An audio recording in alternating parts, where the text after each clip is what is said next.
Retornamos à nossa entrevista com o advogado professor Maverson Leão, especialista em tribunal do júri, que hoje nos fala acerca da atuação do defensor. Professor Maverson, sabemos que o ápice, a parte mais interessante do tribunal do júri, não é a sua fase preparatória, mas de fato a sessão plenária. Como ocorre essa preparação para a sessão plenária, a escolha dos jurados, a tese de defesa? Vamos lá, doutor. Então, nós temos a questão, então, como disse o senhor, o ápice do tribunal do júri, onde nós dizemos que os nossos alunos, aos nossos alunos, que o advogado ele realmente se realiza quando ele está diante de uma sessão plenária em tribunal do júri. Ela se inicia com a preparação do conselho de jurados, onde os jurados leigos são 7 jurados escolhidos dentre 25 jurados para que possamos ter o conselho de sentença. Esses 7 jurados, na hora do sorteio, tanto a defesa primeiro quanto a acusação depois, podem fazer a recusa imotivada, sem justificativa, de 3 jurados. E como é que a gente faz isso? Como que ocorre essa recusa? Nós vamos analisar cada caso concreto. Então, de acordo com cada caso concreto, nós podemos fazer essa recusa imotivada, essa escolha imotivada dos jurados. Geralmente, nós utilizamos critérios. Um deles, por exemplo, quando se trata de estupro, procuramos evitar mulheres em plenário. Se temos os sorteios de mulheres, procuramos evitar mulheres. Quando se tratam de casos envolvendo idosos, para que nós possamos, então, evitar pessoas sensíveis às questões dos idosos. E assim sucessivamente, nós vamos analisando cada caso concreto para que se possa fazer a escolha, essa recusa imotivada dos jurados. E quanto à tese de defesa, a eloquência, o modo de escolha, o tom de voz, a arte do júri? Pois é, professor José Adelso. A segunda fase do tribunal do júri, a sessão plenária, é o que costumamos dizer aos nossos alunos, onde o advogado realmente se realiza, onde nós temos oportunidade de sustentar ali por 1h30 a nossa defesa do nosso cliente.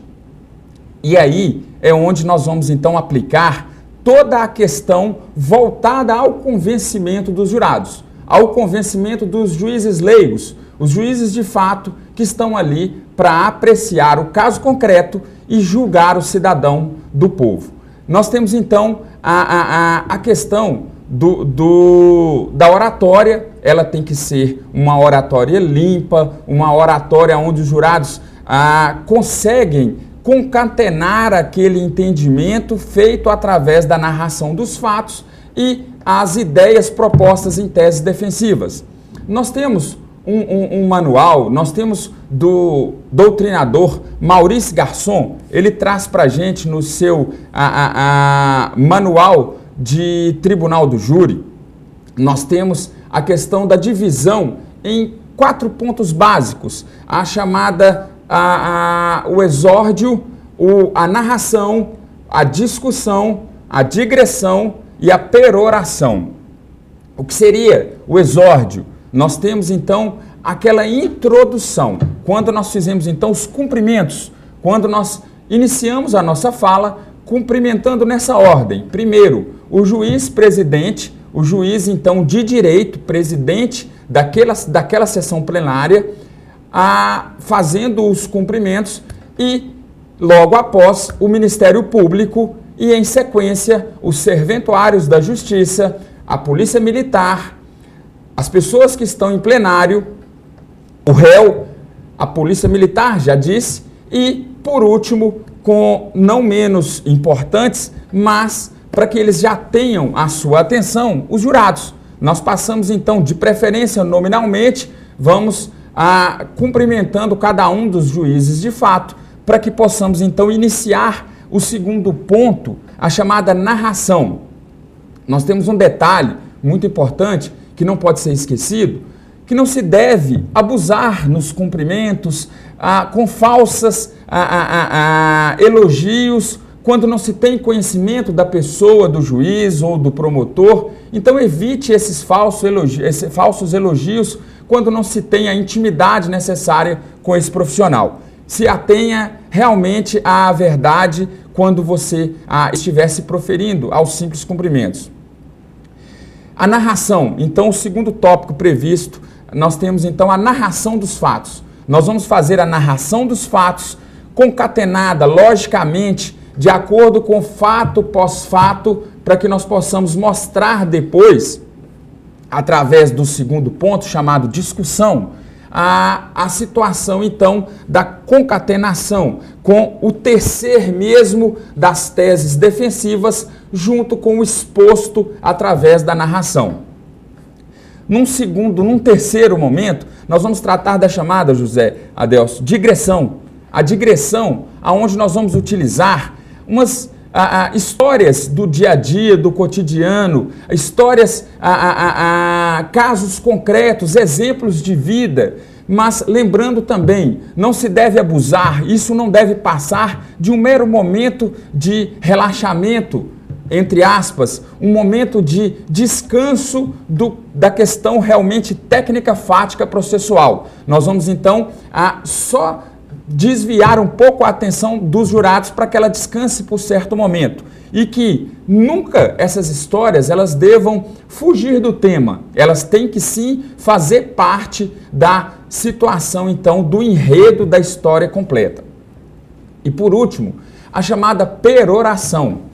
A peroração, nós temos então, professor, é aquela amarra final, aonde nós vamos ter então a possibilidade de retornar aos fatos, passar novamente pelas discussões, pela questão fática, jurídica, técnica e, por último, fazer aquela amarra, fazer então que o jurado entenda que, quando questionado das teses defensivas, para que ele vote de acordo com o seu entendimento, de acordo então com o que for melhor para o seu cliente. Então, professor Maverson, nós podemos afirmar que o defensor ele vai tratar de persuadir os jurados com as suas teses? O que ocorre, professor José Adelso? A palavra persuadir eu penso ser muito pesada. É uma palavra muito pesada para se dizer quando se trata de pessoas hoje já inteligentes, pessoas, claro, todas elas com no mínimo um conhecimento de sociedade, com conhecimento, claro, de escolaridade, todos eles também. Não que seja obrigatório ter escolaridade, mas hoje nós não podemos ludibriar, duvidar da capacidade de entendimento dos jurados. Nós temos que trazer para eles, sim, o que de melhor podemos fazer para o nosso cliente, com o que também de verdade existe dentro dos autos. Nós não podemos tentar buscar, por exemplo, a absolvição a qualquer custo dos nossos clientes. Nós temos que trabalhar com o que temos de concreto nos autos. Então, nós temos que mostrar para os jurados a possível dúvida existente, porque nós temos, infelizmente, hoje, um processo penal feito por seres humanos, pessoas falhas, mas também um processo penal que já está ultrapassado, apesar de uma reforma recente, em 2008, do procedimento do Tribunal do Júri, mas precisamos sim modificar muita coisa. Então nós não podemos correr o risco de tentar ludibriar os jurados. Nós temos sim que mostrar a verdade, temos sim que mostrar os fatos de acordo com o possível direito existente e aí sim tecer a nossa tese defensiva, não se apaixonar pela causa de acordo com as convicções do seu cliente, mas de acordo com a nossa convicção como profissional do direito. Então nós temos que mostrar ao nosso cliente, no caso, o julgado, que ele será melhor conduzido a sua defesa, ele terá melhor defesa se ele aceitar as nossas teses defensivas propostas. E de acordo com cada caso concreto, se necessário for, que até peçamos uma pena reduzida, que peçamos sim a condenação dele numa quantidade necessária de pena ao crime cometido por ele. Mas nunca esqueçamos que a paixão da causa só cabe sim para que possamos logar, incluir a questão fática com a questão técnica do direito. Professor Maverson, a gente tem observado que alguns profissionais do Tribunal do Júri acabam se perdendo na sua defesa quando deixam de adotar sua tese e passam a atacar a promotoria, passam a atacar somente alguma falha processual. Esse procedimento é correto? É uma situação mais de desespero? É somente para tirar o foco do seu cliente? Qual a sua opinião acerca disso? Doutor Zé Adelso, essa pergunta ela é bem pontual e necessária, porque o que a gente vê hoje, principalmente na advocacia criminal, é a grande falta de ética dos profissionais que trabalham com direito. A questão da ética profissional, ela deve ser muito efetiva para que se possa conseguir essa concentração na defesa do nosso cliente. Então, para que nós tenhamos um sucesso na nossa tese no Tribunal do Júri, nós não podemos nos preocupar, não, com a questão do Ministério Público. Ele não é nosso inimigo. Ele é, sim, o promotor da justiça. Ele está ali para promover a justiça. Tanto é que quando, sim, o réu é inocente, ele é o primeiro a pedir absolvição. Então, nós temos, sim, que nos ater aos autos, nos ater ao processo. Para isso, nós precisamos ter a ciência, nós precisamos conhecer o processo. Nós precisamos dormir e acordar com ele nos dias que se sucedem, nos dias que antecedem. Então, nós temos toda a questão preparatória para que nós conheçamos da primeira à última lauda do processo. E isso aliado a uma questão ética, moral, para que nós possamos realizar o nosso trabalho sem a necessidade de atacar pessoalmente a pessoa do Ministério Público. E são questões até que devem ser evitadas. A questão do à parte. Existe a questão processual do à parte, que quando da fala ou do Ministério Público ou da defesa, a outra parte pode fazer o chamado à parte, solicitar um tempo na fala que será reposto quando da fala ex-adversa, para que você faça um apontamento, para que você faça uma simples anotação acerca de algum erro cometido que deve ser esclarecido naquele momento.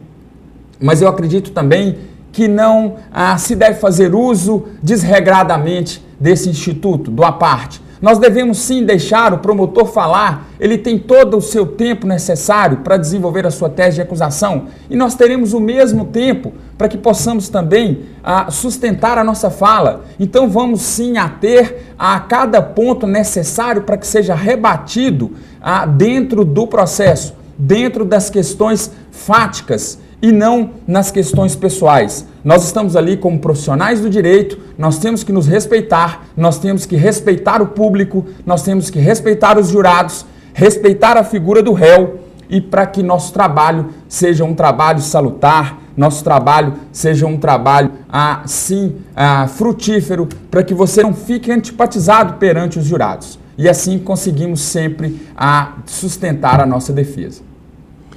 E agora vamos ao nosso intervalo comercial.